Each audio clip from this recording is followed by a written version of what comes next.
Do we deal with the loss of a loved one? Personality profile Dr. Richard Levak joins us with more. So today we're kind of talking about grief. Good morning to you, first of all. A lot of people don't really know what grief actually is, kind of that feeling. Yes.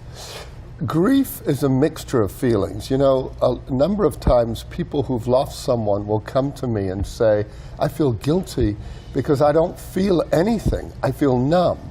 So you can feel numb, you can feel very sad, you feel lonely, you feel empty, you feel angry. So grief is a number of different mixed feelings, and that everybody grieves slightly differently. You know, it's interesting. I asked on my Facebook page yesterday, who are you remembering this Memorial Day weekend? And I got a lot of really interesting responses. Some of them actually brought me to tears. Some recent losses, but also people that dealing with losses from years and years and years ago. Yes. Talk about some of the best ways to sort of process that and deal with it.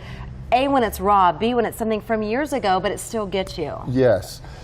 Some losses you never fully get over, meaning that when an event arises, like Memorial Day, like today, where people are remembering lost ones, it is appropriate that it re-engages that scar tissue.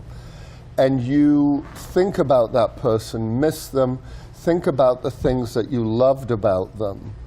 And find a way to celebrate their life. Some people find tremendous healing in going to take care of other people who have lost a loved one, or create some kind of memorial, you know, like the Murph we just saw.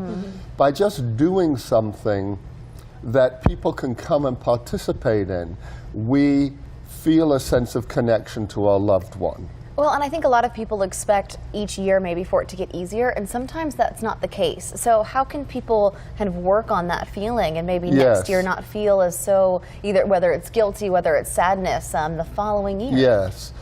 If you find yourself, there is such a thing as complicated loss, where you really just can't get over a loss. And that's more serious, and that's where you need help. And we can talk, if we have time, about what causes complicated loss. But it is absolutely normal to re-experience the sense of loss when it's triggered by another person's loss, or by a day that celebrates that loss, the person's birthday, their anniversary. So that's normal. And expect it, don't fight it, be around people who love you, be around people that give you a sense of belonging, and then find some ritual.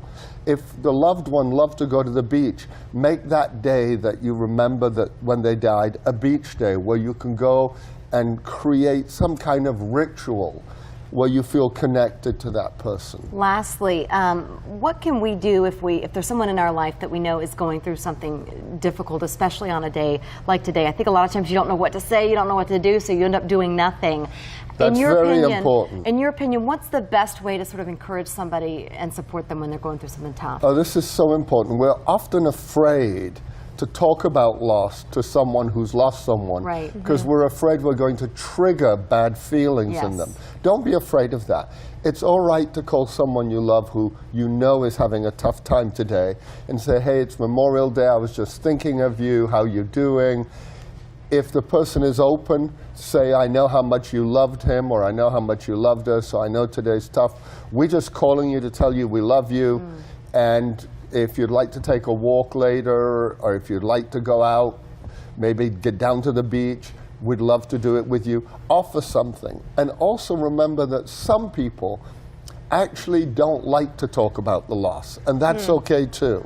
But all of us feel so much better if someone calls and just asks us how we're doing. So don't be afraid of that. Just take that first step. Take that first step. I like that. Great advice. Dr. Richard Levak, always nice having you on. Thank you so much. Thank you. All right, let's get on.